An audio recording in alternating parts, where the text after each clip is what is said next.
Cet épisode a été créé à partir de l'anglais en utilisant l'intelligence artificielle. Restez à l'écoute pour la deuxième partie avec Matthew Richardson, Doctrine et Alliance, sections 27 et 28. Section 28. Je me souviens qu'au lycée, ou peut-être au collège, je lisais la section 28 et j'étais incroyablement confus quant à la raison pour laquelle Hiram Page recevait des révélations d'une sorte de pierre. Je me disais, bien sûr qu'ils savent que ce n'est pas le cas, n'est-ce pas? Comment? Comment peuvent-ils penser que c'est réel? Il reçoit des révélations d'une pierre. Maintenant que j'ai vieilli, je me suis dit que c'était logique. Je comprends pourquoi les membres de l'Église de l'époque pensaient que c'était vrai, que c'était de Dieu. Parcourez la section 28 et faites-nous savoir ce qui se passe. La section 28 est une période où l'Église commence à s'épanouir en nombre et en compréhension pour un grand nombre de ses membres. Nous sommes en 1830, peu de temps après l'organisation officielle de l'Église. Lorsque cela se produit, c'est à nouveau une période de déploiement. Je ne peux m'empêcher de me répéter. Je sais que c'est un terrain dangereux, mais ligne après ligne, précepte après précepte. Nous assistons donc à un déploiement et je pense qu'il est important de le comprendre. Lorsque nous examinons la section 28, l'un des points forts de cette section concerne Hiram Page. Comme vous l'avez mentionné, il est important de mettre en contexte ce qui se passe avec lui. Il est né dans les années 1800, au début des années 1850. C'était à l'époque où beaucoup de gens ne savaient pas quand ils étaient nés, mais ils en avaient une petite idée. J'ai environ 28 ans, à 1 ou 2 décennies près, et j'aime bien ça. J'aimerais l'utiliser aussi. Oui, j'ai environ 28 ans, je ne me souviens plus, mais c'était au début des années 1800. Il est né dans le Vermont, puis il a commencé à se déplacer vers l'ouest. Et lorsque nous voyons ce qui se passe alors qu'il arrive à New York, il devient associé à la famille Whitmer. C'est là que ses liens avec Joseph Smith vont apparaître. Non seulement il est associé à la famille Whitmer, mais il commence à sortir avec elle, puis il épouse Catherine Whitmer, l'une de ses filles, à l'âge de 18 ans. Ils se marient à l'adresse, puis ils emménagent avec la famille Whitmer. Ils sont sur place lorsque beaucoup de choses se passent. Par exemple, la traduction finale du livre de Mormon. Il entend ces choses, etc. L'une des choses qu'il est important de replacer dans son contexte, et vous l'avez mentionné, et frappé en plein dans le mille à Inc., c'est que pour notre contexte d'aujourd'hui, c'est l'histoire la plus folle qui ait jamais existé. Quand on entend certaines des choses qui se sont produites, on se dit « Qui pourrait croire à tout cela? » Pourtant, à l'époque, les gens se disaient « Oui, ça a l'air bien. » Hiram Page a été élevé dans un environnement religieux et il cherchait la révélation et la parole de Dieu dans différentes choses. Il divinisait des choses. Vous savez, bien souvent, les gens utilisaient des puits de sorcellerie et ils utilisaient des moyens pour être en mesure de diviniser l'eau, etc. J'ai vu cela dans certaines communautés quand j'étais dans l'Est. Ce que nous considérons comme bizarre n'était pas aussi bizarre à l'époque. Pensez que votre réaction est normale, mais le climat spirituel de l'époque, comme vous le verriez, beaucoup de ces choses qui ont été considérées au moins comme des options viables. Mais le problème est que ce qui pourrait être une option viable pourrait aussi être une contrefaçon et un outil trompeur. Si l'on se contente de l'adopter sans réfléchir à ce qui se passe et au contenu de ce qui est livré, on risque d'avoir des ennuis. L'utilisation par Hiram Page d'une pierre pour pouvoir ou prétendre avoir des révélations n'était donc pas la partie la plus étrange de cette affaire. En fait, ce n'était même pas le sujet de l'histoire, car Joseph Smith traduit le livre de Mormon à l'aide de l'Urim et du Thummim, et il a également utilisé une pierre. Ce sont là les moyens de la révélation. Mais le principe est la partie la plus importante, je pense, de la section 28 pour dire qu'est-ce qui se passe vraiment ici et pourquoi est-ce important pour nous de le lire aujourd'hui. Il ne s'agit pas seulement de dire « Oh, ouf, d'accord, le truc du rocher ». C'était un peu bizarre, mais ce qui se passait vraiment devient vraiment critique. Fantastique. Permettez-moi de faire une petite annonce, John. Cette année, nous avons des épisodes spéciaux intitulés « Voix de la Restauration ». Nous avons reçu le docteur Gerrit Dirkmaat. Nous en avons fait 3 jusqu'à présent et d'autres sont à venir. Nous espérons que tout le monde, si vous vous dites que je veux en savoir plus, ira sur la chaîne YouTube ou sur l'endroit où vous recevez votre podcast et vous verrez les voies de la restauration. Je pense qu'il y en aura 12 au total et nous nous sommes amusés à parler d'histoire dans ces émissions. Oui, et le docteur Dirk Mott, il est charmant, il est très amusant. J'adore l'écouter et il connaît bien son sujet. Alors oui, venez l'écouter, ce sera amusant. Très brillant et il a aussi une personnalité très amusante. C'est vrai. Oui, Nous aimons Gerrit, alors venez nous retrouver là-bas. Alors Matt, Hiram Page est un Whitmer, il a participé à des choses avant qu'il n'y ait une église. Oui, c'est vrai. Il a donc l'expérience de ce qui se passe. Il comprend ce qui s'est passé, même s'il est un peu hésitant. Au tout début, il semblait qu'il n'allait pas adhérer à ce qui se passait ici. Mais lorsque vous avez Joseph Smith sur place, là où il vit, et que vous voyez les Whitmers passer par ce même processus où, une fois de plus, ligne après ligne, précepte après précepte, ils apprennent et se convertissent à leur manière. Il est là. Il n'est pas venu tout d'un coup, un samedi, et n'a pas dit « c'est intéressant ». Il a vu le processus, et Joseph raconte dans ses propres écrits comment il s'est converti et comment il a progressé jusqu'à ce qu'il devienne, lui aussi, un croyant. Ainsi, lorsque vous arrivez au 6 avril avec l'organisation de l'Église, il est là, pour l'amour du ciel. Hiram Page est l'un des 8 témoins, on l'oublie parfois. Il a été choisi pour faire partie des témoins, pour voir les plaques et pour les manipuler. Ce n'était pas une simple croyance. Et à son crédit, il a été croyant jusqu'au jour de sa mort, du moins en ce qui concerne les choses qu'il a vues de manière tangible. Il a toujours témoigné qu'il avait vu, tenu et manipulé les plaques. Il faisait partie de ce nombre. Beaucoup de WIS étaient également parmi les 8 témoins. Il s'agissait des personnes présentes sur place, des gens d'ici, si vous voulez. Il ne s'agit pas simplement d'un type qui a eu une sortie ou une expérience bizarre. Il a vu le processus de révélation, ou du moins il l'a vu se dérouler pendant qu'il était là. Il faut savoir que tout le monde est converti à l'Église, et ce, depuis quelques mois. L'un des avantages de se convertir à l'Église aujourd'hui, c'est qu'on arrive dans une paroisse où les gens ont été membres de l'Église. Vous en connaissez beaucoup, toute leur vie. Vous pouvez comprendre l'inexpérience. Oh, ce n'est pas censé se passer comme ça. Oh, je suis désolé. Il n'y a aucun doute à ce sujet. D'une part, vous soulevez un aspect très important de la question. Une révélation était quelque chose que l'on recherchait lorsque les fenêtres de révélation ou les cieux étaient ouverts de cette manière avec Joseph Smith. C'était une nouvelle excitante. C'est pourquoi certains disent que tout le monde a rejeté tout ce qui concernait Joseph, ce qui n'est pas le cas. Mais ils avaient leurs propres préjugés et leurs propres sentiments à cet égard. Ainsi, dans l'histoire de Joseph Smith, il parle de la façon dont il a été persécuté et il dit « N'est-ce pas étrange que quelqu'un comme moi, je suis un garçon obscur qui descend, et j'ai eu des révélations et qu'on dise « Oui, c'est parce que vous avez dit que vous aviez eu une révélation ». Ce n'est pas vraiment le plus gros problème. C'était le mode de révélation et le contenu de la révélation, etc. Hiram Page aurait été un religieux de ce point de vue à la recherche de cette expérience de révélation. Mais comme vous l'avez mentionné, l'expérience va être très importante ici et il ne s'agit pas seulement d'Hiram Page, car la section 28 implique Oliver Cowdery, de nombreux membres de la famille Whitmer, etc. Ce n'est donc pas seulement Hiram Page qui a pris une sortie sur la rampe d'accès ou qui s'est un peu écarté des rails. C'est pourquoi c'est si inquiétant, parce qu'il y a des personnes qui ont été impliquées. Comme Oliver Cowdery, il a été personnellement témoin de visites, de messagers célestes.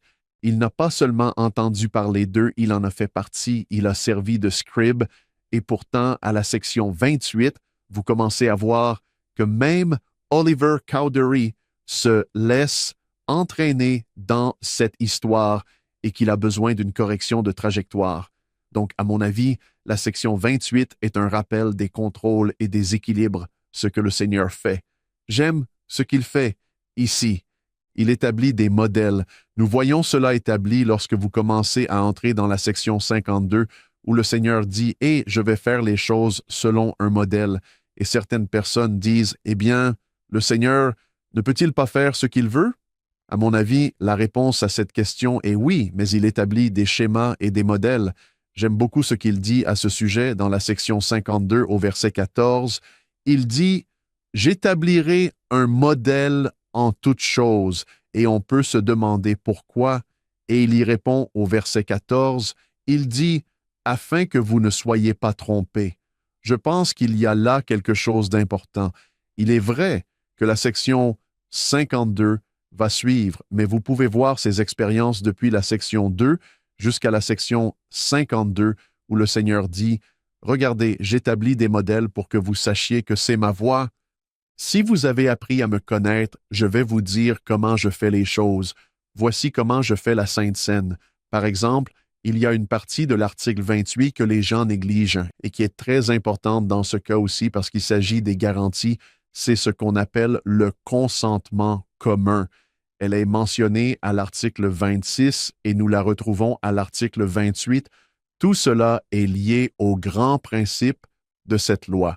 Mais il dit « Je vais faire les choses selon un modèle pour que vous puissiez avoir confiance. C'est ma façon de faire. » Et pourtant, n'est-ce pas intéressant que parfois les choses contre lesquelles nous nous battons sont les modèles que nous, je n'aime pas la façon dont c'est fait et c'est comme, mais c'est le Seigneur qui dit qu'il va le faire de cette façon pour notre bénéfice, pas pour nous tester ou nous mettre à l'épreuve, mais pour que nous puissions avoir confiance dans le modèle.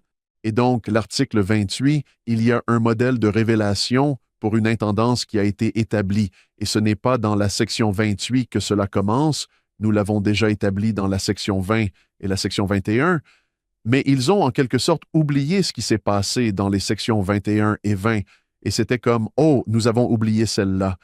Eh bien, rappelons qu'il y a ici un modèle de révélation. Il y a un modèle dans la façon dont nous savons qui sert dans l'Église et quelle est leur gestion. C'est ce que nous appelons le consentement commun. J'en parlerai un peu plus tard parce que je pense que cela vaut la peine d'être mentionné. Ce qui se passe ici, et j'espère que cela vous conviendra, c'est que nous avons en quelque sorte posé les bases de cette question. Le problème n'est pas la pierre d'achoppement ou la pierre de révélation. Et ce n'est pas qu'il puisse recevoir la révélation, ce n'est pas du tout le problème ici. C'est le modèle qui nous amène à un endroit où nous pouvons être trompés, et c'est ce qui s'est passé ici dans la section 28. Hiram a été trompé, Oliver Cowdery a été trompé, beaucoup de membres de la famille Whitmer et d'autres. Et Joseph était en fait, j'aime la formulation ici, perplexe face à la situation. Il était perplexe face à la situation. Il s'est dit, « Quoi? Que se passe-t-il ici? Et comment cela se passe-t-il? Pourquoi? Comment est-ce possible? Seigneur, je ne pense pas que ce soit de la naïveté de la part de Joseph qui se dit « Hé, le Seigneur nous a déjà parlé de tout cela. » Mais c'est la réalité, je pense, c'est que nous sommes des créatures qui progressent. Nous apprenons quelque chose, puis nous l'appliquons, puis nous commençons à mieux l'apprendre, puis nous avons une expérience et nous l'apprenons encore plus. Pour moi, beaucoup de choses ressemblent à ce que vous avez dit à propos du début de Hank, où je me suis dit « c'est bizarre ». Et on se dit qu'après tout, ce n'est pas si bizarre que ça. Nous avons donc de l'expérience et tout d'un coup, nous voyons les choses différemment. Nous pouvons comprendre les choses d'une manière différente. Parfois, on se dit que c'est pour cela que c'est si important pour le Père céleste. Et c'est l'un des cas où Joseph était perplexe. Il se demande ce qui se passe ici. Je ne peux pas croire qu'Oliver soit impliqué dedans. Ce serait follement frustrant. Mais comme je l'ai mentionné, l'une des choses que j'aime dans cette histoire, c'est que ce n'était pas un moment où ne devrait pas être un moment d'alarme totale. Et pour ceux qui disaient que Joseph essayait juste de maîtriser les gens et de leur dire « Vous n'avez rien à voir là-dedans, c'est moi qui commande, n'usurpez pas mon autorité ». Celle-ci était déjà établie bien avant que cela ne se produise, puisque, comme mentionné dans la section 20, qui était considérée comme la constitution de la nouvelle Église, établissant l'ordre de révélation et d'intendance pour l'Église, et dans la section 21, et Joseph a été soutenu à cette époque comme étant le prophète, le voyant et le révélateur, le président de l'Église ou le premier ancien. Cela a donc été établi. Il ne s'agissait donc pas d'une nouvelle révélation pour que tout le monde soient d'accord avec moi. C'est comme si, non, voici un rappel de ce que le Seigneur a déjà établi. Nous devons revenir sur la bonne voie. C'est ce qui se passe, mais il y a un défi fondamental ici, et c'est en fait aborder une fois de plus, je l'ai déjà fait, désolé, mais dans la première section du DNC, qui était la préférence pour tout cela, et vous avez mentionné que j'ai servi en tant que chef de mission, nous n'avons jamais appelé les règles des règles dans notre mission. Et ce n'était pas juste une question de sémantique ou d'essayer de rendre les choses un peu plus agréables ou fantaisistes. Vous savez, ce genre de choses, nous les appelons des normes. Voici donc les normes et où les trouve-t-on? Dans la publication, il y a un petit livret que nous appelions la Bible blanche quand j'étais missionnaire au bon vieux temps parce que la couverture était blanche. Mais le livret s'intitule Normes missionnaires pour les disciples de Jésus-Christ et nous nous sommes dit, attendez une seconde, s'ils appellent cela les normes, c'est la norme de ce que sont les missionnaires. Je vais vous voler cette phrase, mais je pense que c'est vrai. Et pour illustrer mon propos, je pense que les doctrines et alliances, ce sont les normes pour les disciples de Jésus-Christ. C'est un livret qui nous dit comment être de meilleurs disciples de Jésus-Christ. Les élèves, vous savez que deux en latin est un élève et qu'il vient de la même racine que le mot discipline. Ce livret enseigne donc comment être un élève discipliné de Jésus-Christ, comment venir à lui et comment le laisser venir à nous d'une manière unique par le biais d'alliances, etc. Les doctrines et alliances nous emmènent sur le chemin de la vie d'un disciple et il n'est pas étonnant qu'ils apprennent. Mais l'un des grands défis, comme le souligne la première section des DNA, c'est qu'il est dit qu'ils ont quitté les prophètes, puis il est dit qu'ils ont quitté les alliances. Et je me dis, attendez une seconde, nous parlons de membres qui quittent les paroles des prophètes et leurs alliances, et pourquoi cela?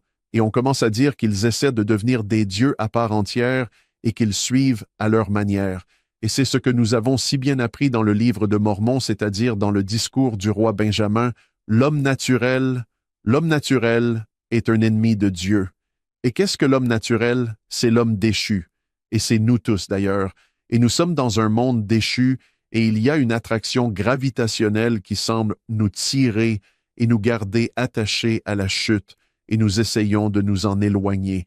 Mais cette gravité continue de nous aspirer et nous voyons cela évident dans ces révélations ici. Alors que les individus apprennent quelque chose, ils s'éloignent et sont tirés en arrière. Ils s'éloignent et sont tirés en arrière. Benjamin souligne que l'une des choses les plus importantes que nous puissions faire est d'apprendre à céder, à ne pas être un homme naturel, à nous débarrasser de l'homme naturel en cédant à l'attrait de l'esprit et à être soumis, à être doux. Doux est différent parce que le mot suivant est humble, mais je pense qu'il y a une différence évidente car certains d'entre nous sont humbles parce qu'ils manquent d'humilité. La douceur est parfois manifestée par ceux qui ne manquent de rien et qui ont de grandes compétences et de grandes connaissances, mais qui choisissent d'être disciplinés dans la manière dont ils les appliquent. Ils font preuve d'une humilité unique, mais cela s'appelle de la douceur. Je pense que Jésus-Christ est l'exemple même de la douceur. Il était le Fils de Dieu, il avait tout pouvoir. Il a travaillé par sa grâce pour avoir la connaissance en ce qui concerne cela. Oui, vous voulez parler de son humilité. L'humilité ne lui a pas été imposée. C'était un choix d'avoir tout ce qu'il avait, mais de toujours parler du Père avec une grande révérence et d'essayer de s'aligner. Quelle est donc notre quête? Eh bien, nous essayons de céder, je ne sais pas ce qu'il en est pour vous tous, mais céder n'est pas toujours facile pour moi. Vous entendez parler de la rage au volant et il s'agit en grande partie d'avoir affaire à des gens qui ne veulent pas céder le passage sur la route, ce qui fait ressortir le pire chez les gens.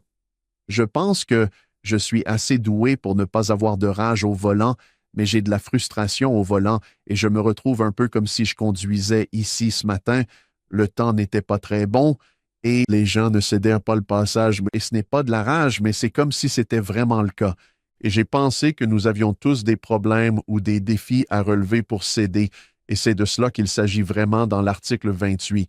Tout à coup, ces grandes manifestations se produisent. Oliver, il connaît la Révélation section 6, section 8, section 9, parler de la révélation avec Oliver. Il en a fait l'expérience et, comme vous vous en souvenez, le Seigneur lui dit « Oliver, viens, tu peux en faire partie, tu veux traduire? » D'accord, nous allons travailler là-dessus. Mais ensuite, il enseigne les grandes leçons qui consistent à surmonter notre propension naturelle à ne pas céder, à apprendre à être soumis dans ce processus, à être capable d'être plein d'amour, prêt à se soumettre comme un enfant se soumettrait à son père, et tout ce que le Seigneur jugera bon de faire. Je pense qu'il s'agit là d'une base importante pour ce qui se passe à l'article 28. Vous avez ces jeunes individus inexpérimentés à bien des égards qui ont été exposés à des choses étonnantes, et maintenant c'est une bataille de soumission. Oliver, d'ailleurs, pendant cette période, commence à corriger Joseph Smith, même s'il est tant exigeant que vous avez besoin de changer ce mot Joseph. Et Joseph était comme « Attendez, attendez, vous me dites que je dois changer. Qui êtes-vous pour me dire de faire cela? » Et ce n'était pas une expérience personnelle, à mon avis. C'est Joseph qui essaie d'obéir à la révélation de la section 20-21 qui dit « Joseph, tu es l'homme et tu recevras la révélation pour l'Église. » Et Joseph dit « Attendez, Oliver, vous êtes comme Aaron par rapport à Moïse. Nous devons nous remettre dans le droit chemin. » Je pense donc que Joseph essayait de protéger le modèle plutôt que d'être offensé par le fait que quelqu'un essayait de lui dire ce qu'il devait faire. J'espère que cela a du sens. Ai-je bien réussi à communiquer cela? Oui. Et ne pensez-vous pas qu'il essaie également d'aider les gens à trouver un équilibre? Puis-je recevoir la révélation? Oui, c'est possible. En quelque sorte, il ne veut pas couper la révélation personnelle de quelqu'un. Il ne veut pas dire que je suis le seul à pouvoir recevoir une révélation, mais il doit y avoir un certain ordre pour savoir qui peut recevoir la révélation, pour qui. Il n'y a aucun doute à ce sujet. En fait, vous touchez un principe qui est éternel. Revenons à l'Ancien Testament. Moïse se trouve sur la montagne et lorsqu'il redescend, il tombe sur Josué qui est monté et il lui dit « Oh là là, vous n'allez pas croire ce qui se passe dans ce camp. Il y a des gens en bas qui prophétisent. » Et Josué était paniqué à ce sujet et Moïse, il est presque probable qu'il ait dit qu'il mangeait ça au petit déjeuner. Comme « Oh, d'accord. » Il se dit « Oh, super. Dieu veuille que tous prophétisent au nom de Dieu. Ne serait-ce pas formidable? » Ce que vous avez soulevé, Hank, est vraiment un principe important ici. Il ne s'agit pas de recevoir une révélation, ni même une révélation importante, mais de recevoir une révélation pour une intendance ou dans le cadre d'une intendance. Nous avons tous des droits.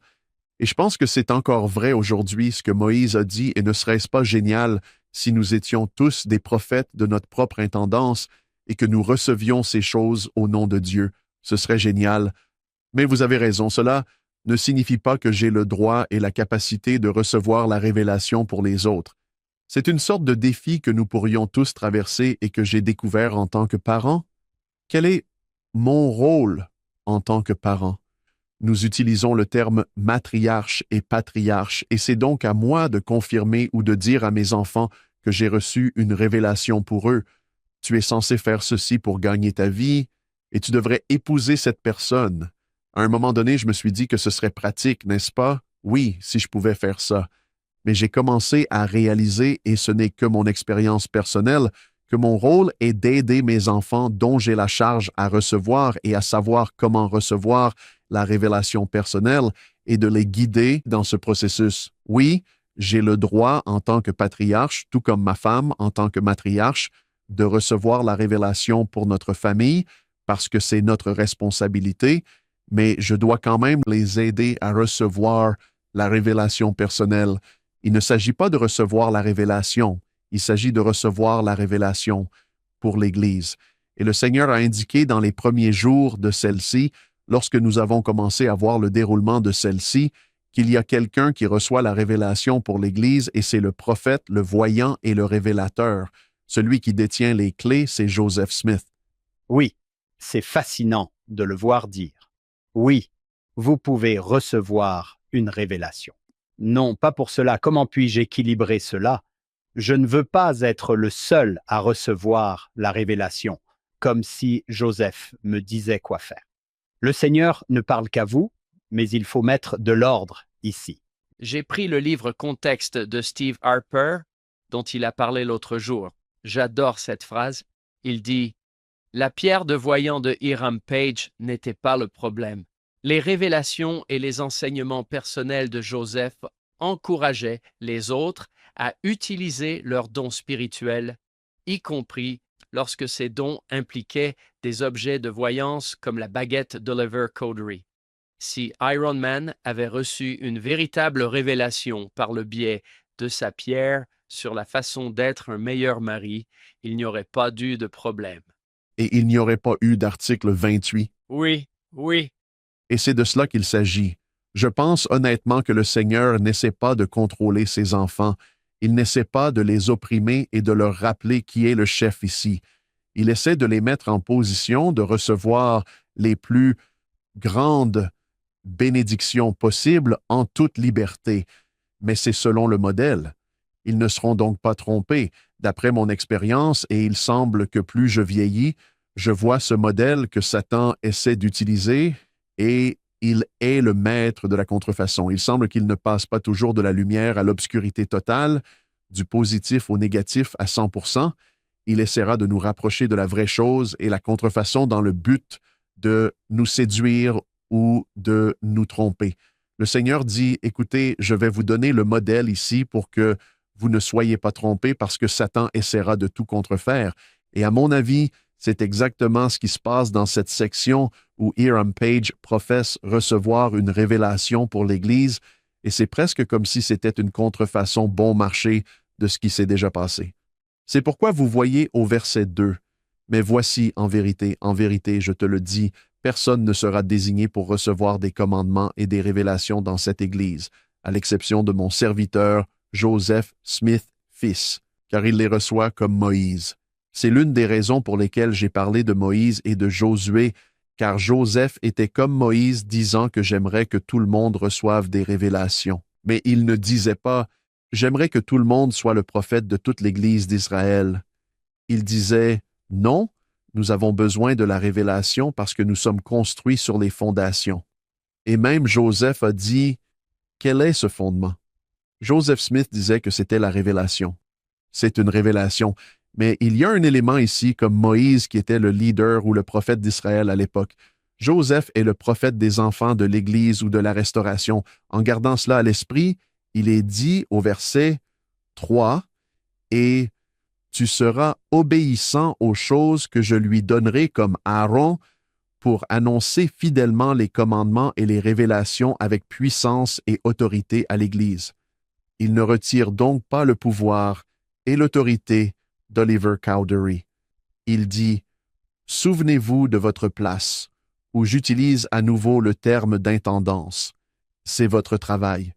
Vous savez, l'une des grandes bénédictions d'un président de société de secours ou d'un conseiller qui a une fonction d'intendant est d'aider les sœurs de cette société à savoir comment recevoir la révélation pour elles et à reconnaître la révélation qui est donnée selon les autres fonctions d'intendant. C'est là qu'interviennent les prophètes, voyants et révélateurs. Que vous soyez un homme ou une femme, que vous soyez jeune ou vieux, il y a un modèle à suivre. Tous peuvent bénéficier de la révélation et, à mon avis, devraient bénéficier de la révélation, mais aussi reconnaître comment cela s'inscrit dans ce merveilleux modèle d'intendance. Tout s'imbrique donc parfaitement. J'aime beaucoup celui-ci. Le 4e verset est le suivant. Si tu es conduit en quelque temps par le consolateur à parler ou à enseigner, ou en tout temps par la voix du commandement à l'Église, tu peux le faire.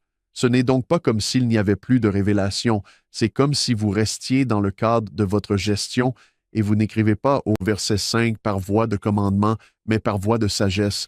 Et puis il est dit à propos, Oliver, n'oublie pas, tu n'ordonneras pas à celui qui est à la tête de l'Église. Voilà l'intendance. Il ne s'agit pas de Joseph personnellement, mais de l'appel soutenu de Joseph en tant que chef de l'Église à cette époque. Et voici une ligne intéressante. Regardez le verset 7. « Car j'ai donné à Joseph les clés des mystères et des révélations qui sont scellées jusqu'à ce que je leur en nomme un autre à sa place. Joseph ne sera donc pas le seul à occuper ce poste.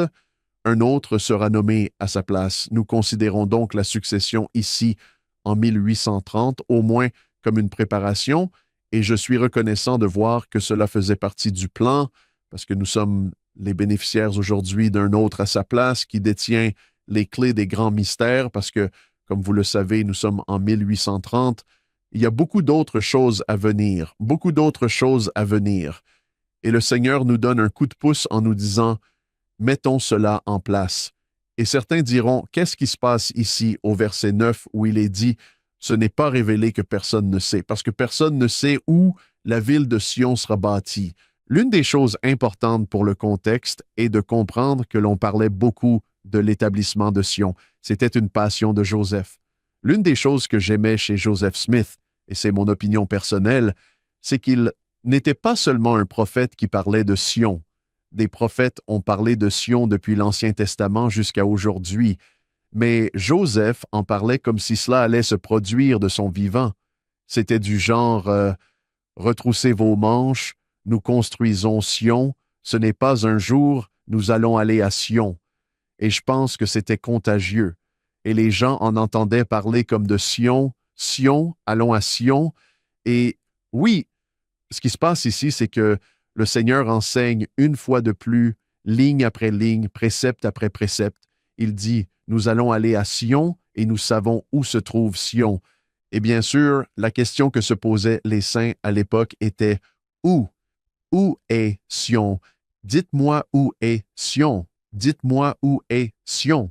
Et si vous prenez du recul et que vous regardez ces révélations, maintenant nous pouvons le faire parce que nous le faisons avec du recul, mais le Seigneur le révèle petit à petit, ligne après ligne. C'était un sujet de conversation, où est Sion? Parce que les gens, dans leur esprit, comme nous probablement, je veux aller là-bas. Parce que si Sion est un endroit si grand, allons-y. Mais le Seigneur savait que si les gens allaient à l'endroit, Sion, ce ne serait pas Sion. Parce que Sion, c'est l'affirmation de notre cœur et de notre disposition de ce que nous sommes. Il ne s'agit pas simplement de franchir une frontière. J'ai souvent l'habitude de dire à mes enfants, lorsque nous parlons de cela, de monter dans un chariot, d'aller dans le Missouri, vous savez, une sorte de chose vers Sion, et tout le long du chemin, vous vous plaignez. Et je vais dire, les enfants, arrêtez de faire ça là-bas. Je dois revenir et m'asseoir dans le chariot couvert, faire tourner ce chariot. Exactement. Vous respirez mon air. Oui, oui. Et puis vous voyez quelqu'un passer devant vous et vous vous dites, « Oh, c'est Zach Johnson. Ah, mec, s'il va à Zion, je ne sais pas si j'ai envie d'aller à Zion. » Et puis, nous nous attendions à ce que, lorsque nous avons franchi la frontière de Zion, on nous dise, « Frère Zach, viens me serrer dans tes bras, tu es l'homme qu'il faut. » Tu vois? Et les enfants sont à l'arrière, les bras ballants, chantant Kumbaya. Et la raison en est que nous sommes venus à Sion, et je pense que cela fait partie de notre logique naturelle. Mais le Seigneur, dans sa sagesse, nous enseigne constamment. Ce n'est pas l'endroit où nous sommes et ce n'est pas toujours ce que nous faisons, mais c'est qui nous sommes et ce que nous essayons de devenir ici. Il dit que Sion est une chose réelle et Joseph enseigne et les gens y adhèrent et ressentent l'esprit de Sion, ce qui n'est pas difficile. Je ressens même l'esprit de Sion quand Joseph écrit à ce sujet et enseigne. Je me dis, oui, c'est tellement excitant. Et pourtant, ce qui est intéressant, c'est que tout d'un coup, il dit, « Hé, regardez, il n'a pas été révélé où Sion est la ville de Sion, parce que c'est une conversation de l'époque qui ne fait pas partie de cette révélation. C'est une conversation. » Et apparemment, une partie des révélations qu'Hiram Page professait avoir pour l'Église était de révéler l'emplacement de Sion. Il faut donc replacer cela dans son contexte. Il ne se contente pas de recevoir des révélations professées pour l'Église, il fait des révélations professées pour l'Église sur des sujets brûlants de l'époque. Pensez maintenant à cela dans le contexte de notre vie quotidienne. Certains disent, le prophète n'a pas parlé de ce sujet, alors je vais en parler. Ou bien, ce n'est pas un prophète parce qu'il ne dit pas A, B ou C. Ou pourquoi parle-t-il de cela alors que c'est tout ce qui fait fureur et alors d'autres personnes seront plus qu'heureuses de remplir le vide, qu'il s'agisse d'un animateur de talk show ou d'un message sur les médias sociaux, ou j'espère que cela aura du sens, peut-être même d'une personne bien intentionnée qui veut aider, et je pense que cela arrive assez souvent. Je ne pense pas que ce soit toujours pour des motifs malveillants, mais parfois, cela se met en travers du chemin. Alors que faire avec cette personne? Eh bien, si nous ne faisons pas attention, nous pourrions être trompés. Alors, comment se protéger contre la tromperie? Lisez la section 28. Voici une étude de cas. Parce qu'en fin de compte, et c'est pourquoi j'aime cela, je ne pense pas que ce soit comme « Oh, c'est la réprimande d'Hiram Page pour le remettre à sa place. » Il s'agit pour l'Église de dire « Hé, préparez-vous! » C'est ce qui va se passer, et pour moi, c'est l'un de ces petits éléments contextuels de l'un des sujets brûlants. Où est la ville de Sion? Allons-y, dépêchons-nous d'y aller. Et le Seigneur dit, à mon avis, vous n'êtes pas encore prêts à y aller. Nous avons encore des choses à faire. Vous avez des choses à apprendre. Ces révélations arrivent ligne après ligne. Soyez patients, nous allons y arriver.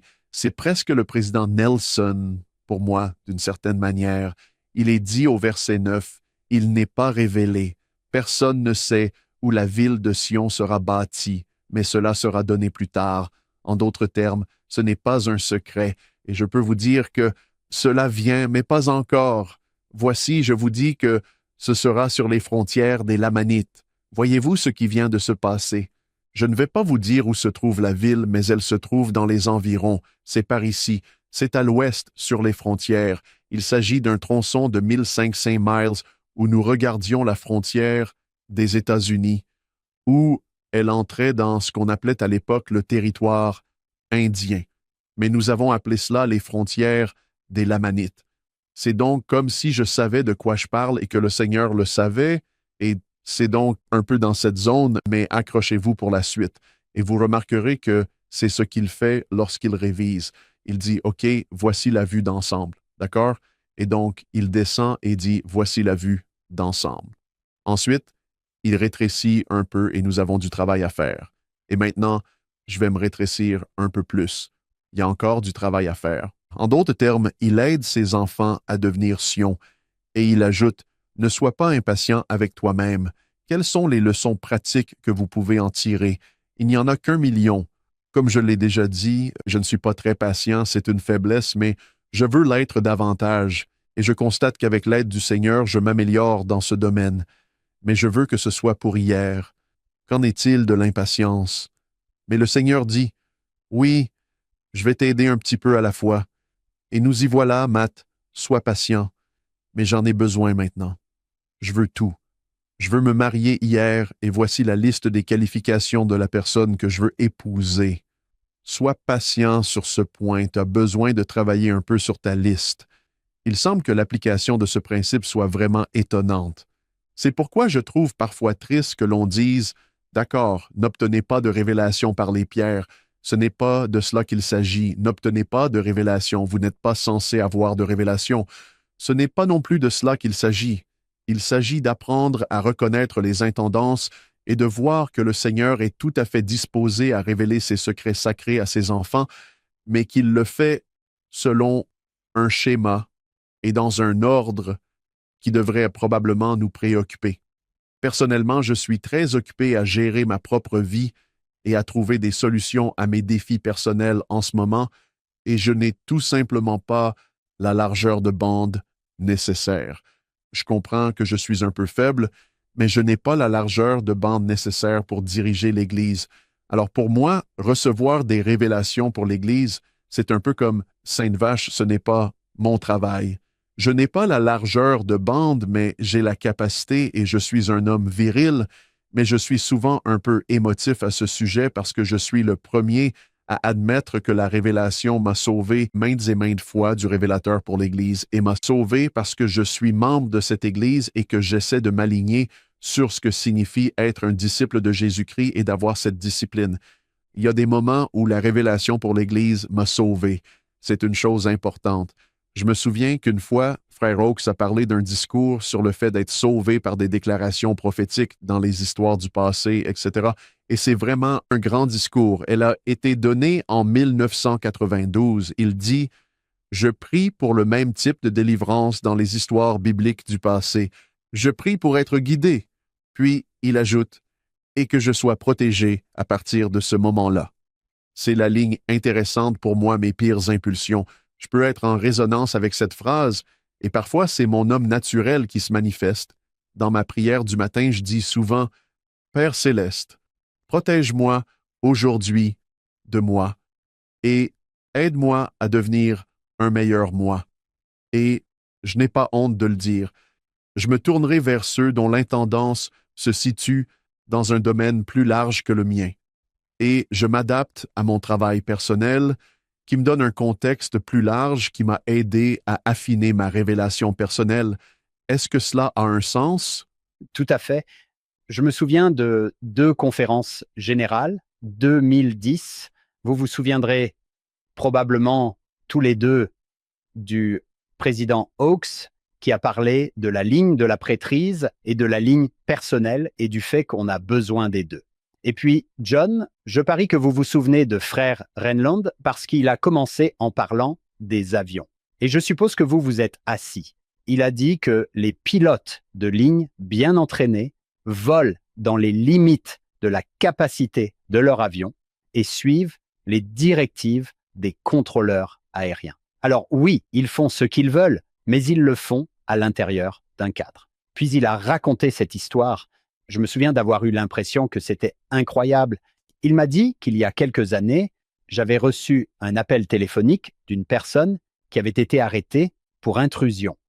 Il m'a dit qu'il lui avait été révélé que des écritures supplémentaires étaient enfouies sous le rez-de-chaussée du bâtiment. Il a essayé d'entrer, il a prétendu qu'une fois qu'il aurait obtenu les écritures supplémentaires, il recevrait le don de traduction, produirait de nouvelles écritures et façonnerait la doctrine et l'orientation de l'Église. Je lui ai dit qu'il se trompait. Il m'avait imploré de prier à ce sujet. Et c'est la partie dont je me souviens parce que je pense que lors de ce coup de téléphonat, j'ai dit « D'accord, merci beaucoup. Je vais prier à ce sujet. » Il a dit « Je lui ai dit que je ne le ferai pas. » Il est devenu violent et a mis fin à l'appel téléphonique. Je n'ai pas eu besoin de prier pour cette demande pour une raison simple mais profonde. Seul le prophète reçoit des révélations pour l'Église. Il serait contraire à l'économie de Dieu que d'autres personnes reçoivent une telle révélation qui appartient au prophète. Le prophète poursuit en disant « Oui, vous avez le droit de recevoir des révélations personnelles. Vous pouvez recevoir une révélation, par exemple, sur l'endroit où vous devez vivre, sur la carrière que vous devez suivre ou sur la personne que vous devez épouser. Les dirigeants de l'Église peuvent enseigner la doctrine et donner des conseils inspirés, mais la responsabilité de ces décisions vous incombe. C'est la révélation que vous devez recevoir. C'est votre piste d'atterrissage. C'est une excellente analogie. Oui, recevez la révélation et oui, recevez la direction. John, te souviens-tu de ce discours? Oui, j'ai creusé sous le même bâtiment et je n'ai rien trouvé. Non, vous devriez probablement inclure cela. Mais, Vous avez besoin d'une meilleure pelle. Oui, c'est vrai. oui, c'est là que j'aime ce que Matt a enseigné à propos de ce modèle.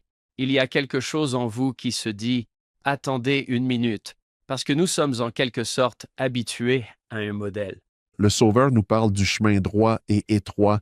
Il y a certainement des garde-fous, mais il y a un chemin et il est droit, ou parfois il pourrait être considéré comme un peu plus doux, S-T-R-A-I-T, et il est étroit. Et il y a quelques raisons à cela. Mais ce qui se passe, c'est qu'il y a encore de la place entre les glissières de sécurité. Il y a encore des voies à l'intérieur du chemin. Il y a donc du mouvement entre les deux. Je pense que d'une certaine manière, voici le modèle. À nouveau, je présente les modèles de révélation et il y aura des garde-fous, mais vous devez vous déplacer à l'intérieur de ceux-ci et avoir la révélation personnelle pour vous diriger et, avec un peu de chance, vous garderez vos alliances qui sont sous la direction des clés de celui qui détient toutes les clés de la prêtrise, des alliances et des ordonnances, etc. Les garde-fous sont en place, mais vous devrez toujours naviguer dans ces expériences. Et ce n'est pas seulement important, il est essentiel d'être capable de diriger cette expérience et d'espérer rester dans les limites de cette expérience. Il y a donc beaucoup de grandes leçons dans cette section. Mais le modèle est essentiel. Et voici une autre grande leçon qui, à mon avis, vient en aparté. Elle ne devrait pas être considérée comme secondaire d'une certaine manière. C'est le cas au verset 10 et 11. Il est dit que « Tu ne quitteras pas ce lieu avant la fin de la conférence, et mon serviteur Joseph sera désigné pour présider la conférence par la voix de celle-ci. La voix de la conférence est ce que nous appellerons le consentement commun. Nous allons y revenir dans une minute. Au verset 13, ce qu'il te dit, tu le diras. Donc, Oliver, les révélations arrivent, la conférence arrive, et vous reflétez la voix du prophète qui va être à nouveau soutenue en tant que tel. Mais regardez ensuite le verset 11. Voici une belle petite leçon. Tu prendras ton frère Hiram Page entre lui et toi, et tu lui diras que les choses qu'il a écrites sur la pierre ne sont pas de moi, et que Satan le trompe. Puis, il revient à la charge, au verset 12. Ces choses ne lui ont pas été imposées.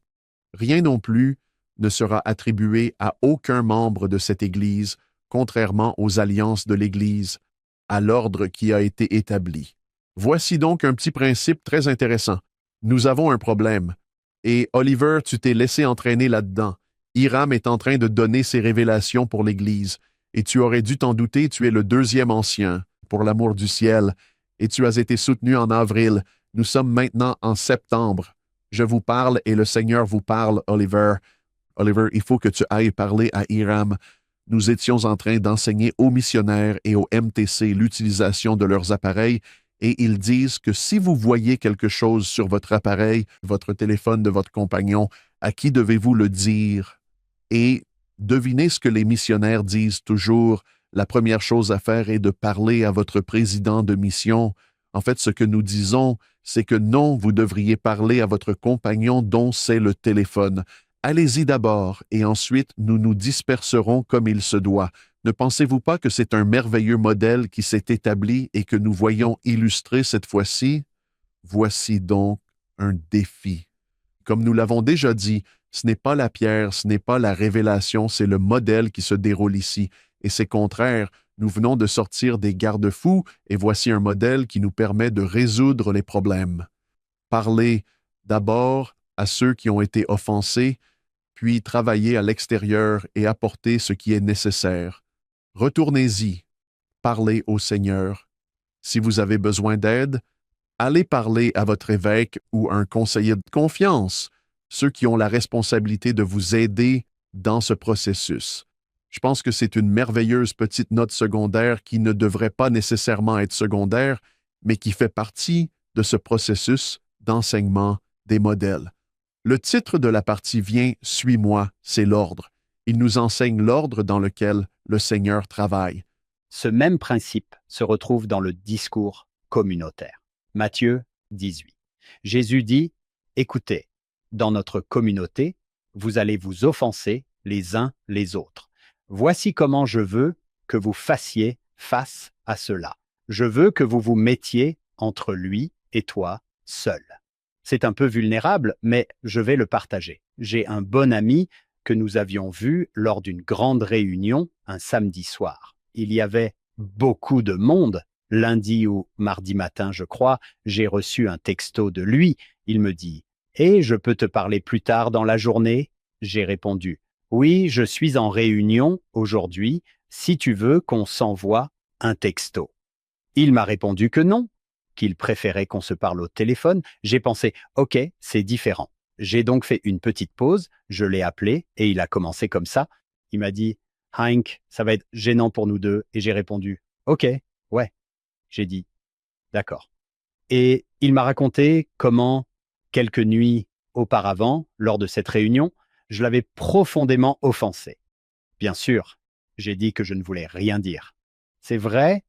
John, tu me connais, ma bouche ne me causera jamais d'ennui, n'est-ce pas?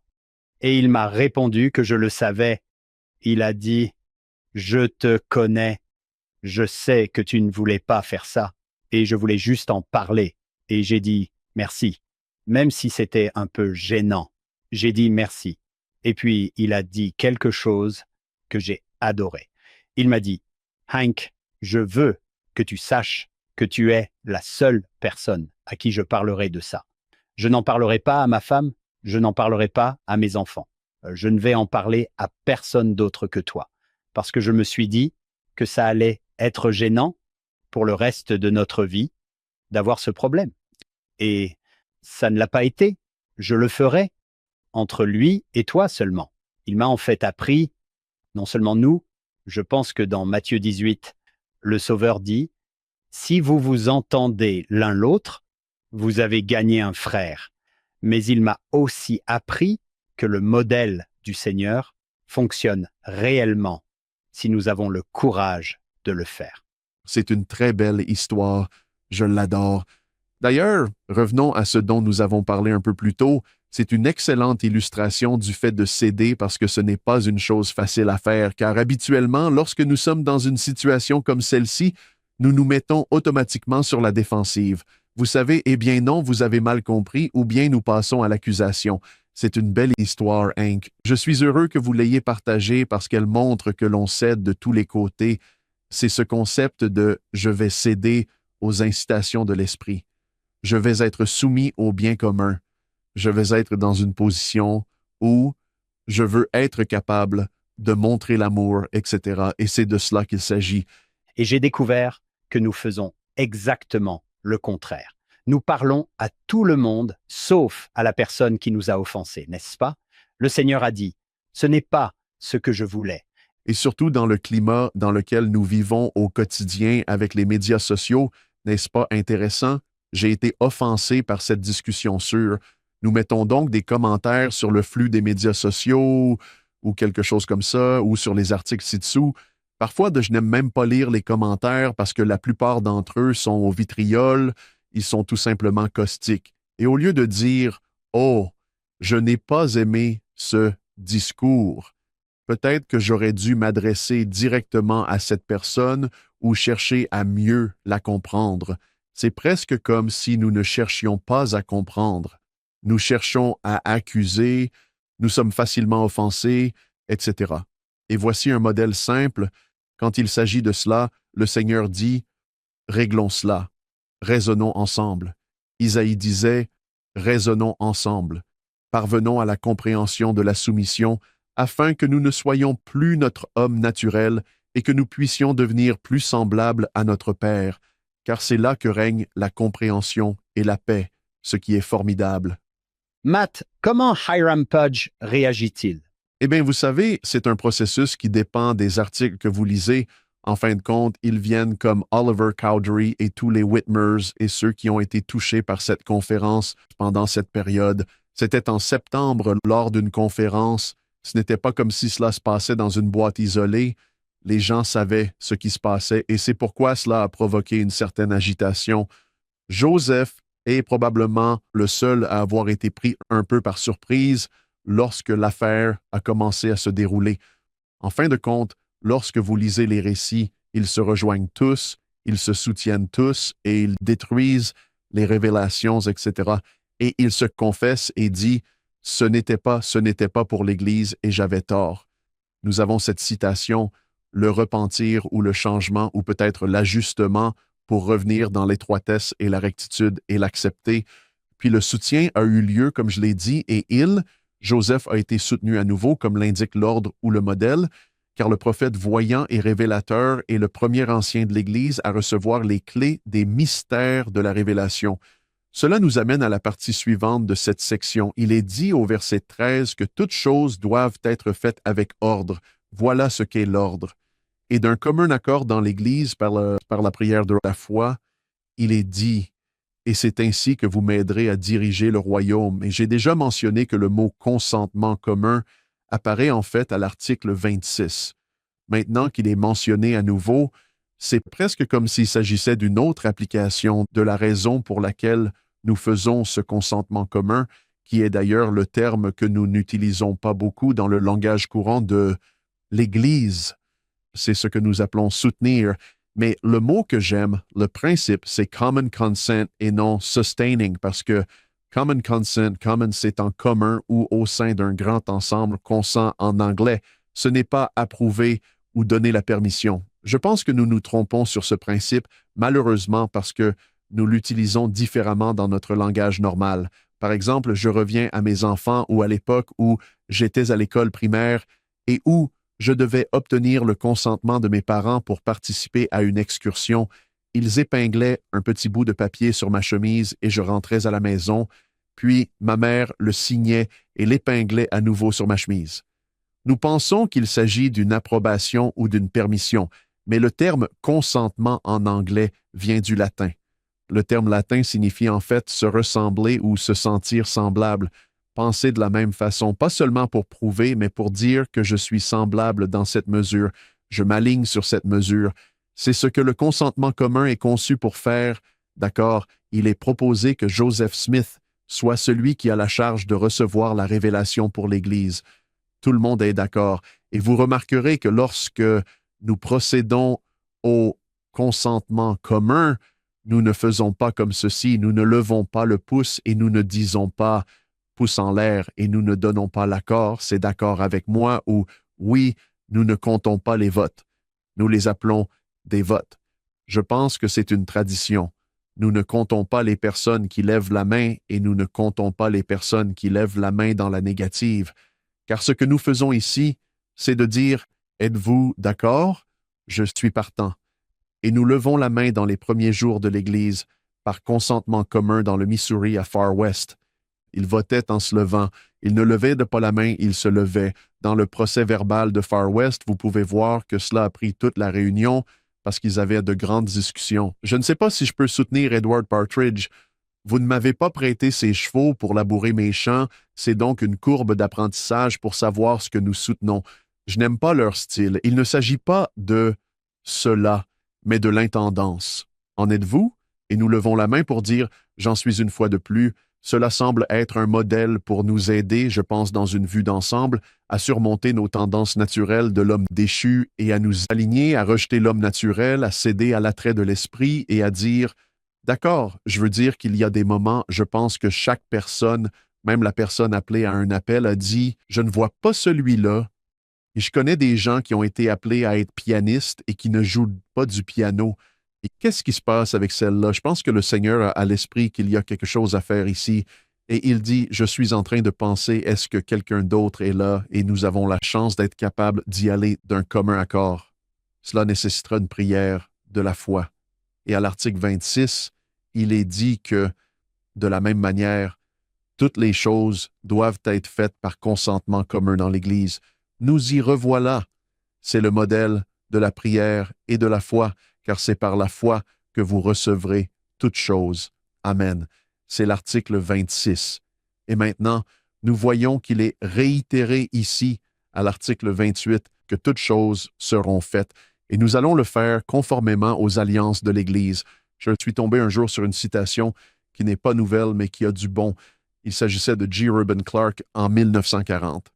Il a dit, il est clair que le vote de soutien du peuple ne doit pas être considéré comme une simple question de forme. Mais au contraire, c'est une question de dernière gravité, c'est une très bonne citation. Et si j'en crois mon expérience, il est facile d'en faire une question de forme parce que nous le faisons dans le cadre de nos activités. Ainsi, au début d'une réunion, nous disons « D'accord, nous allons maintenant nous occuper des affaires de notre quartier. » Il est proposé que nous procédions à ce consentement commun ou à ce soutien. C'est embarrassant à admettre et je ne pense pas que mes enfants seront offensés, mais nos enfants et notre famille, surtout lorsque mes enfants étaient petits, étaient comme le chien de Pavlov, faites sonner la cloche et ils saliveront. Tous ceux qui étaient en faveur du projet selon le signe habituel levaient la main. Ils savaient qu'il fallait lever la main si l'on était contre par le signe habituel, lever la main pour, et ils levaient la main. On votait donc pour et contre, c'était une question de forme. Je me souviens avoir été évêque dans une paroisse jeunes adultes. Si j'en parle, c'est parce qu'au début de chaque semestre ou de l'année scolaire, on réorganise toute une paroisse en 2 semaines. La plupart des réunions de Sainte-Seine se font d'un commun accord parce qu'on soutient la 2e semaine. En tant qu'évêque, j'étais tenté de préparer un questionnaire à la fin de la réunion de Sainte-Seine, de le distribuer, de mettre tous les noms d'un côté et tous les appels de l'autre et de voir si les gens savaient ce qu'il venait de soutenir. Je sais que ce serait difficile, mais le principe ici est presque un contrôle et un équilibre dans le cadre de l'ordre de l'Église afin que vous sachiez qui est dans l'Église. Mais surtout, cela vous donne l'occasion d'exercer votre pouvoir, non pas pour approuver ce qui s'est passé, mais pour dire Amen. Vous verrez donc des déclarations qui diront qu'il s'agit d'une alliance non pas avec la personne que vous soutenez, mais avec le Sauveur, Jésus-Christ. Il s'agit d'une alliance avec le Sauveur, Jésus-Christ. Parfois, on dira que c'est le moment où nous levons la main pour dire « J'entre dans une alliance avec le Sauveur pour soutenir son royaume ». Ensuite, ce que nous faisons à notre tour, c'est que je m'engage avec le Sauveur, puis nous nous tournons vers la personne, par exemple lors d'un appel, et nous lui disons « Maintenant, je m'engage à te soutenir du mieux que je peux ». Mais il ne s'agit pas de Sally Brown en soi. Je veux dire qu'elle en fait partie parce qu'elle est la coprésidente des activités ou quel que soit l'appel. Il s'agit de ma relation avec le Sauveur pour dire que je suis dedans, que je m'aligne. Je ne comprends peut-être pas tout, mais je vais y aller et j'aime la formulation dans les révélations. Avec beaucoup de prières de foi et beaucoup de prières, j'y suis et je vais devoir trouver comment je peux soutenir. Vous avez parlé de devenir Zion. J'ai l'impression que c'est Zion. Non pas que vous ne serez jamais en désaccord, mais c'est la façon dont vous êtes en désaccord. C'est la façon dont vous gérez les conflits. Je me souviens d'une expérience de consentement commun où quelqu'un ne pouvait pas soutenir le nouvel évêque parce que s'il ne pouvait pas contrôler son chien, il ne pouvait pas contrôler une paroisse parce qu'ils étaient voisins et que le chien venait toujours chez lui et creusait ou faisait n'importe quoi. C'est quelque chose qu'il faut régler entre vous et lui pour régler le problème du chien. Qu'est-ce que cela fait? Cela nous amène à comprendre, comme vous le disiez, que nous pouvons nous réunir dans un esprit sioniste, travailler ensemble pour s'unir. Nous nous alignons les uns sur les autres. Bien sûr, nous avons nos différences et nous gérons les choses différemment, mais nous nous alignons. Je me souviens d'une fois où j'ai été soutenu en tant qu'évêque de l'ASJ par des personnes qui ne feront pas partie de la paroisse. Cela s'est passé pendant l'été et il y a eu une transition. Je devais donc prendre la relève d'un nouveau quartier au début de l'année scolaire, mais on m'a fait entrer la dernière semaine et je me suis dit que je n'allais pas être l'évêque de ces gens et qu'ils ne savaient pas qui j'étais. Ils ne m'ont même jamais vu. Je suis arrivé de la rue essentiellement et le président de Pieux m'a dit « Voici l'évêque de cette paroisse ». Ce fut une expérience spirituelle pour moi dans le sens où cela confirmait le fait qu'il ne soutenait pas Matt Richardson. Il concluait une alliance. Je soutiens le royaume du Seigneur et je suis dans... Cela me rappelle, vous vous souvenez de la vieille histoire dans l'Ancien Testament où vous avez Moïse là-haut et ils avaient ses batailles et quand il levait son bâton en l'air, alors ce qui se passait, vous savez, il mettait ses bras en l'air avec son bâton et Israël l'emportait sur l'ennemi. Et puis ses bras, évidemment, le sang sortait de ses doigts et il était « Oh man ». Il a donc baissé les bras et l'ennemi a commencé à l'emporter sur Israël, puis il les a remis en place et Israël l'a emporté et j'avais l'habitude de lire cette histoire. Je me disais que c'était la raison pour laquelle je n'étais pas prophète. Je ne pouvais pas gérer cela parce que je lève une main. Que se passe-t-il si j'en mets une là et puis je dis regardez ça, vous savez, ce genre de choses. Et bien sûr, ce n'est pas le but, n'est-ce pas? Mais j'adore l'histoire et vous vous souvenez de la façon dont cela fonctionne. Ce qui se passe, c'est que des membres des enfants courent vers lui et lui tiennent les bras en l'air et ils le soutiennent en faisant quoi? Ils ne le poussent pas en lui disant qu'il est trop vieux, qu'il ne peut pas faire ce travail. Je vais vous montrer comment on fait. Je prends le bâton, donnez-moi le bâton, c'est moi qui commande. J'adore cette image. Ils prennent ses bras et l'aident à réussir et à remplir sa mission. Ses bras sont là où ils devraient être et les membres, si vous voulez, le soutiennent. Je pense que c'est un aspect magnifique de cette expérience. Ainsi, comment soutenons-nous les dirigeants de la jeunesse et les dirigeants de la société de secours, ou le nom du dirigeant, peu importe. Comment soutenons-nous le prophète et comment soutenons-nous les prophètes voyants et révélateurs? Et quand je dis lutter avec ça, j'essaie d'être meilleur dans ce domaine et de le comprendre. C'est comment puis-je les aider dans leur appel et les soutenir et leur tenir les bras en l'air parce que c'est un fardeau. Si l'un d'entre nous a eu une vocation, nous savons tous ce que c'est. Et merci pour ces personnes qui viennent au milieu de la nuit ou à l'activité de votre quartier quand personne d'autre ne le fait et qui vous tiennent les bras en l'air. C'est cela, Zion, c'est ce que l'on ressent. On ne peut s'empêcher de les aimer comme un frère ou une sœur et on est reconnaissant. Je suis reconnaissant à ceux qui sont venus donner une bénédiction de la prêtrise au milieu de la nuit ou à ceux qui ont prié pour moi à mon insu alors que je priais pour eux. Il s'agit d'un consentement commun ou d'un alignement commun. Et si vous y réfléchissez, l'un des meilleurs exemples de cela n'est autre que le Sauveur lui-même dans le jardin de Gethsémani, où il se présente et exprime ses sentiments. Y a-t-il une autre coupe? Je sais que j'en suis et j'ai dit que je le ferais. Mais voilà qu'un homme sans péché fait pour la première fois l'expérience du péché d'autrui, et cela doit être au-delà de ce qu'il aurait pu imaginer. Et donc il dit, je me demande juste s'il y a un autre moyen. C'est alors que vient le meilleur mot des Écritures dans ces circonstances, néanmoins que ce ne soit pas ma volonté, mais la tienne qui se fasse. Il s'agit là d'un abandon. C'est l'expérience exemplaire d'être dans ce monde, apprendre à vaincre le monde, céder à l'attrait de l'esprit, être humble et doux. Et pourtant, il avait tout pouvoir. C'est le modèle de Sion, c'est néanmoins, OK, j'aurais pu faire cela différemment et j'aurais pu appeler quelqu'un d'autre pour être dans cette position. Néanmoins, que puis-je faire pour faire naître et établir le royaume de Sion? C'est plutôt cool. Vous savez que nous avons eu un incendie de maison et c'était, pendant que j'étais évêque, j'ai eu l'impression que toute la paroisse était venue m'aider pour que mon président de pieux m'attrape et me dise « Une personne qui souhaite rester anonyme vient de couvrir le reste de la mission de votre fille. C'est Sion. On ne sait pas qui remercier et on les aime tous. » Oh, j'adore ça, John. Dites-le encore une fois, vous les aimez tous. N'est-ce pas ce que cela fait? Il nous donne le moyen d'aimer tout le monde et de le mettre en pratique. Je suis d'accord. C'est une belle histoire. Vous avez dit tout à l'heure qu'il était difficile de faire sortir les enfants d'Israël d'Égypte, mais que le plus difficile était de faire sortir l'Égypte des enfants de l'homme. Hank, je vous ai entendu noter les différences dans les Écritures entre la ville de Sion et la cause de Sion.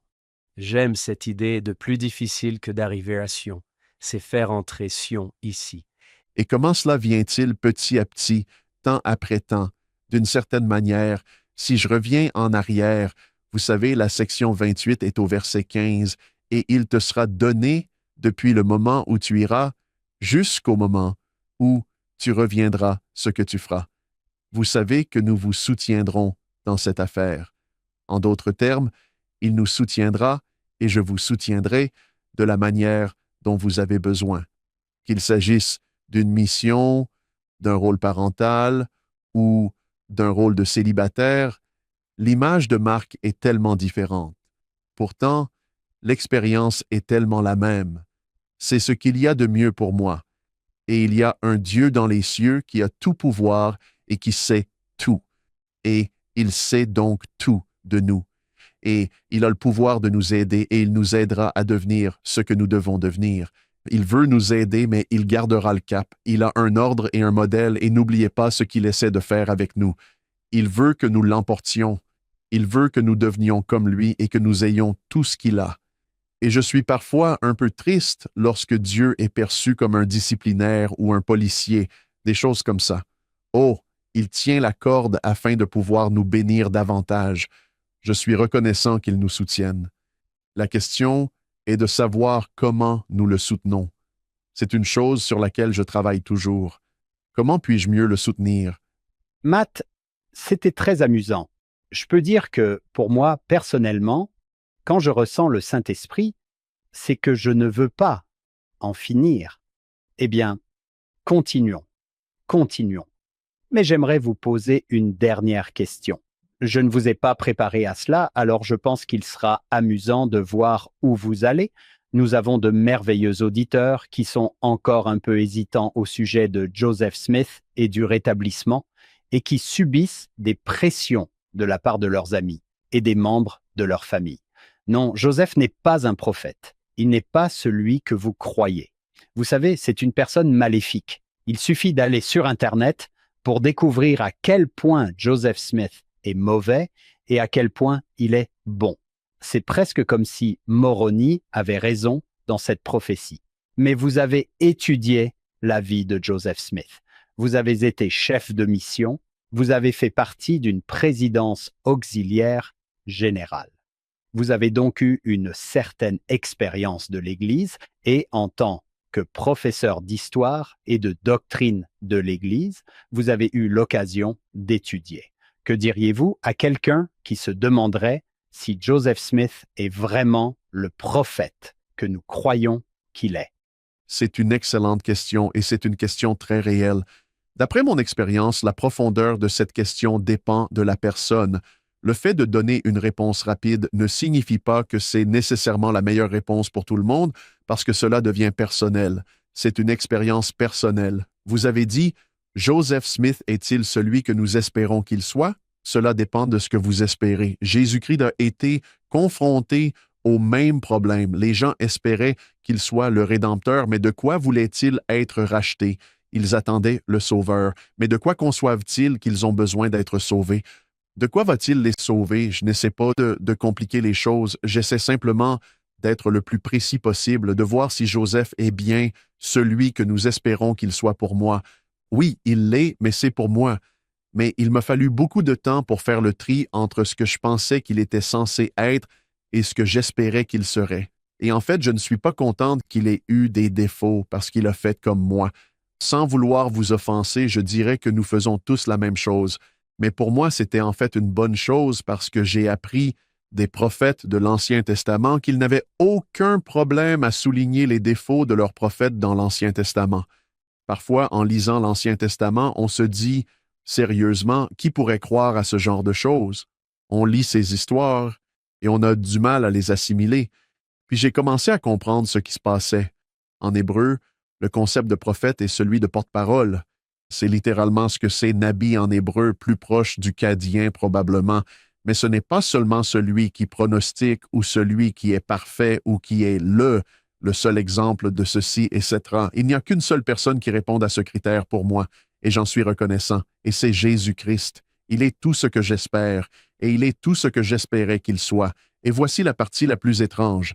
J'ai découvert qu'il est plus que mes attentes, et qu'il est plus que ce que j'imaginais, mais il est le seul à remplir cette fonction. Que faites-vous donc de ces prophètes, de ces porte-paroles? Déborah était une porte-parole, pas seulement un porte-parole.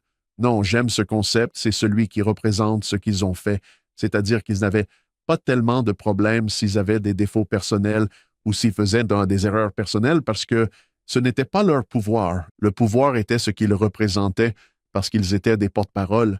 C'est pourquoi, lorsque vous entendez un faux prophète, ce qu'il disait, c'est qu'il ne parlait pas au nom de Dieu, qu'il ne représentait pas Dieu, parce que le pouvoir était celui de Dieu. Et je crains que ce qui se passe parfois, c'est que lorsque nous examinons ces expériences, nous sommes tellement inquiets lorsque nous découvrons qu'ils avaient peut-être un défaut, ou 2, ou 10, ou 20. Mais pour moi qui ai commencé à comprendre l'Ancien Testament et à me rendre compte qu'il y a un pouvoir dans le fait de parler, Joseph est ce que j'espérais. C'est un individu comme les prophètes de l'Ancien Testament. Je crois qu'il est un porte-parole et que le pouvoir vient des mots qu'il a prononcés et de la vérité qu'il a révélée parce que c'était sa responsabilité de le faire. J'ai encore beaucoup à apprendre. J'espère pouvoir rencontrer Joseph. J'espère que je serai assez bon pour le rencontrer sur le même terrain car j'ai des questions à lui poser. Comment avez-vous géré cela? L'angoisse personnelle qu'il a traversée, il était assez incroyable en soi. Et c'était le cas de tant de saints à cette époque. Et tant de saints aujourd'hui, comme nous l'avons déjà dit, je ne prétends pas savoir ce que les gens traversent, mais je m'émerveille toujours de ceux qui reviennent chaque jour. Ils viennent prendre part à la Sainte Seine semaine après semaine, et je ne connais pas tous les fardeaux qu'ils portent, mais ils les portent, ce qui est, à mon avis, un témoignage qu'il y a un Dieu au ciel et que Jésus est le Christ, et que la sainteté peut venir et qu'elle vient petit à petit, jour après jour, par le biais de nos alliances et de nos ordonnances. Vous m'avez vraiment aidé sur un point. En lisant les pages 27 et 28, qui sont vraiment époustouflantes, J'ai pensé que cela venait d'un jeune de 24 ans. J'ai pensé que cela venait d'un jeune de 24 ans. Il est incroyable. Maintenant que je vous écoute, je me dis que le Seigneur est incroyable de pouvoir utiliser un jeune de 24 ans pour faire cela. Je parie que Joseph dirait la même chose. Oh, je ne suis pas incroyable. N'est-ce pas incroyable que le Seigneur puisse prendre l'esprit d'un fermier de 24 ans, une personne merveilleuse, et faire naître cela? C'est miraculeux, n'est-ce pas? Oui, je ne peux m'empêcher de penser à la chanson que nous chantons. Nous te remercions, ô Dieu, pour un prophète des nuages sombres d'ennui qui planent sur nous et menacent notre paix de destruction. Que disent les saints? Ils disent qu'il y a de l'espoir qui sourit devant nous, car nous savons que la délivrance est proche, c'est Dieu et c'est Jésus-Christ, et nous pouvons y arriver, et nous avons été capables de le faire. C'est l'espoir qui nous anime, et j'espère que personne n'abandonnera cette vision. Et oui, c'est difficile, et parfois nous arrivons à la fin et nous pensons que c'est tout. Il y a plus. Il y en a d'autres. Mais il faut s'accrocher. Si vous voulez voir l'arc-en-ciel, vous allez devoir endurer la tempête. Alors accrochez-vous parce qu'il y a quelque chose de magnifique qui va arriver, mais accrochez-vous. Ce n'est pas jusqu'à la fin, ou du moins presque jusqu'à la fin, mais c'est une belle chose. Le soleil brillera. Merci, Matt, de nous faire réfléchir à toutes ces choses. J'aime le lien avec la Sainte Seine, l'armure de Dieu. J'aime l'idée du consentement commun et du sion. Non pas le lieu, mais l'état de nos cœurs, les uns avec les autres. Nous faisons tous du mieux que nous pouvons. Continuons à revenir à cette table. L'invitation ouverte à revenir à cette table est un ouf. Regardez vers le passé. Regardez vers l'avenir. Prenez le présent à bras-le-corps. Nous tenons à remercier le Dr Matt Richardson pour sa présence parmi nous aujourd'hui. Nous tenons à remercier Lisa Richardson de nous avoir permis d'avoir Matt aujourd'hui. Nous tenons à remercier notre productrice exécutive, Shannon Sorensen, nos sponsors, David Verla Sorensen, et à chaque épisode, nous nous souvenons de notre fondateur. Je me souviens encore de John, de ce premier appel téléphonique de Steve Sorensen. Nous espérons que vous nous rejoindrez la semaine prochaine. Nous aborderons l'article 29 des Doctrines et Alliances dans l'émission Follow Him. Les notes et la transcription de l'émission d'aujourd'hui sont disponibles sur notre site web. Bien entendu, rien de tout cela ne serait possible sans notre équipe de production. David Perry, Lisa Spice, Jamie Nielsen, Will Stoughton, Crystal Roberts, Ariel Quadra, Amelia Kabuika, Heather Barlow et Annabelle Sorensen.